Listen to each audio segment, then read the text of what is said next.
오랫동안 아무런 결실 없이 아이를 원하기만 한 부부가 있었습니다. 그 부부의 집 뒤채에는 제일 예쁜 꽃과 식물들로 가득 찬 정원을 볼 수 있는 작은 창문이 있었습니다. 하지만 그 정원은 높은 벽으로 둘러싸여 있었고 아무도 감히 들어갈 수 없었습니다. 왜냐하면 그 정원은 전 세계 모두가 무서워하고 엄청난 힘을 가진 마녀의 것이기 때문이었습니다. 어느 날 부인은 창문가에 서서 정원에 있는 화단을 보았습니다. 그 화단에 라푼젤 심겨 있었는데 선명한 초록색을 띠고 신선해 보여 그녀는 라푼젤을 매우 먹고 싶었습니다. 그 욕구는 날마다 커졌지만 라푼젤을 먹을 수 없다는 사실 때문에 부인은 날마다 야위어 갔습니다. 그런 모습을 본 남편은 깜짝 놀라 무슨 일이야? 라고 물었습니다. 그녀가 대답했습니다. 만약 내가 우리 집 뒤 정원의 라푼젤을 얻지 못하면 난 죽을 거예요. 그녀를 사랑한 남편은 혼자 생각했습니다. 어떤 위험이 있더라도 내 아내를 죽게 내버려 두기보다는 라푼젤을 가져오겠어. 그래서 남편은 황혼의 마녀의 정원의 벽을 넘어 들어갔습니다.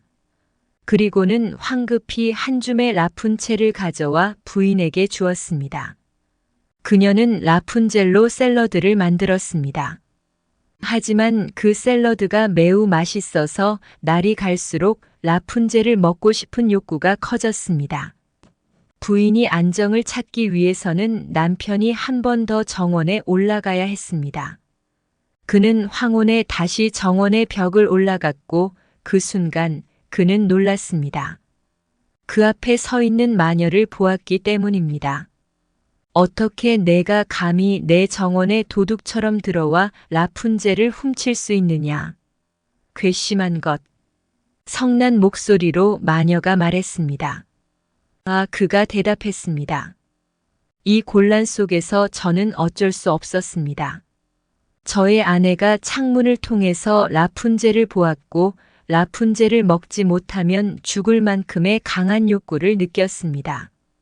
자비를 베풀어 용서해 주세요. 그때 마녀가 그녀의 분노를 억누르고 그녀에게 말했습니다. 내가 말한 그런 상황이라면 너희가 필요한 만큼의 라푼젤을 먹을 수 있게 해주겠어. 하지만 조건이 있지. 너희 부부는 나에게 한 아이를 나에게 줘야 해. 다만 그 아이는 내 아내가 낳은 아이여야 해. 그 아이는 잘 자랄 거고 내가 엄마처럼 잘 보살펴주지. 남편은 고민 끝에 조건을 지키겠다고 약속했습니다.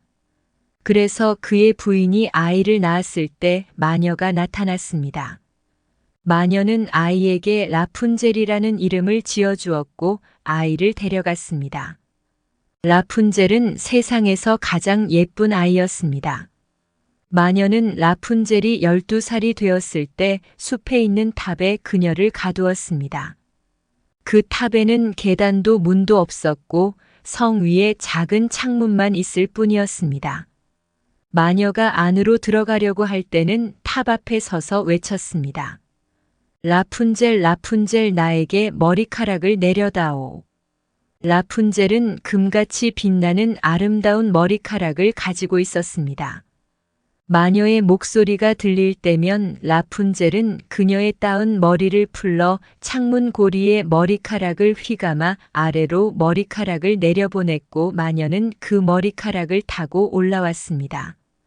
몇 년 후 한 왕자가 말을 타고 숲에 들어왔다가 탑을 지나갔습니다. 그때 그는 아름다운 노래를 들었습니다. 그 목소리의 주인공은 고독의 시간을 보내기 위한 라푼첼이었습니다. 왕자는 그녀에게 올라가기 위해 탑의 문을 찾았지만 문은 없었습니다. 왕자는 실망한 채로 말을 타고 다시 성으로 돌아갔습니다. 하지만 성으로 돌아간 그는 심장이 너무 뛰어 매일 숲으로 가 그 노래를 들을 수밖에 없었습니다. 그러던 어느 날 그가 나무 뒤에 서 있다가 마녀가 오는 것을 보았습니다. 그리고 마녀의 말을 들었습니다. 라푼젤 라푼젤 나에게 머리카락을 내려다오. 그때 라푼젤이 따은 머리를 내렸고 마녀는 그녀에게로 올라갔습니다. 왕자는 생각했습니다. 저것이 사람들이 타고 올라가는 사다리군. 어디 한번 내 운을 시험해 볼까? 그 다음 날 어두워지기 시작했을 때 그는 탑으로 가서 말했습니다. 라푼젤 라푼젤 나에게 머리카락을 내려다오. 그러자 머리카락이 내려왔고 왕자는 위로 올라갔습니다. 처음에 왕자가 그녀 앞으로 왔을 때 그녀는 깜짝 놀랐습니다. 그러자 그는 라푼젤의 노래가 그의 심장을 뛰게 했고 그를 너무 혼란스럽게 만들어 그녀를 보지 않고는 안 될 것 같아 이곳에 왔다고 말했습니다. 그래서 라푼젤은 두려움을 잊었습니다. 왕자가 그녀에게 자신을 남편으로 받아주겠느냐고 물어봤을 때 그녀는 그가 마녀보다 날 더 사랑해 줄 거야 라고 생각했고 그의 손을 잡았습니다. 그녀는 말했습니다. 당신과 함께 가겠어요. 하지만 여기서 어떻게 나가야 할지 모르겠어요. 당신이 여기 올 때 비단을 갖고 오시면 제가 그걸로 사다리를 만들게요. 사다리가 완성되면 내가 내려갈 테니 당신이 나를 말 위로 태워주세요.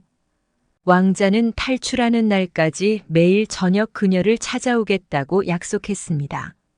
마녀는 라푼첼이 그녀에게 이렇게 말할 때까지 아무것도 몰랐습니다. 어떻게 나에게 한눈에 반한 왕자보다 당신이 더 무거울 수가 있죠? 아, 이런 교활한 것. 마녀가 소리 질렀습니다. 지금 무슨 소리를 하는 거야? 나는 너를 세상과 완전히 단절시켰다고 생각했는데. 넌 날 배신한 거였어. 화가 난 마녀는 왼손으로 아름다운 라푼젤의 머리카락을 왼손으로 움켜잡고 오른손으로 가위를 집은 후 머리를 잘랐고 그녀의 따은 머리는 땅에 떨어졌습니다. 그 마녀는 너무 무자비해서 그 불쌍한 라푼첼을 불모지로 데려가 고통과 슬픔 속에서 살게 했습니다. 라푼젤이 쫓겨난 그날 저녁 마녀는 잘린 따아진 머리를 창문에 고정해놨고 그때 왕자가 와서 라푼젤을 불렀습니다. 라푼젤 라푼젤 나에게 머리카락을 내려다오. 그러자 마녀는 머리카락을 내려보냈고 왕자는 그것을 타고 올라갔습니다. 하지만 그가 사랑하는 라푼젤 대신 마녀가 그를 환한 눈으로 노려보고 있었습니다. 그녀가 말했습니다. 너는 내가 사랑하는 여자를 데려왔지만 그 사랑스러운 새는 더는 둥지에 있지도 않고 노래하지도 않아. 너는 라푼젤을 잃어버렸고 다시는 그녀를 보지 못할 거야. 왕자는 슬픔으로 이성을 잃었고 슬픔에 차서 그 탑에서 나와버렸습니다.